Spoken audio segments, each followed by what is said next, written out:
اگر دل ہر وقت اداس ہونا شروع ہو جائے تو سمجھو یہ 4 چیزوں کی نشانی ہے۔ نمبر 1، اللہ کا ذکر کم ہے۔ جب زبان پر اللہ کا نام نہ ہو اور دل تلاوت یا دعا سے خالی ہو تو سکون رخصت ہو جاتا ہے۔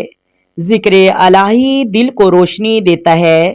نمبر 2، گناہوں کا بوجھ، نافرمانی اور چھوٹی سی غلطیاں دل پر بوجھ ڈالتی ہیں۔ یہی بوجھ اداسی، بے سکونی اور بیزاری کی شکل میں ظاہر ہوتا ہے۔ نمبر 3، رشتوں میں دوری۔ جب انسان اپنے قریبی رشتہ داروں سے دور ہو جائے تو شکوے گلے بڑھ جاتے ہیں، دل بیزار اور اداس رہنے لگتا ہے۔ محبت اور معافی رشتوں کو جوڑ کر رکھتی ہے اور دل کو سکون دیتی ہے۔ نمبر 4، زندگی کی آزمائش اور اداسی۔ بعض اوقات اللہ کی طرف سے امتحان ہوتا ہے۔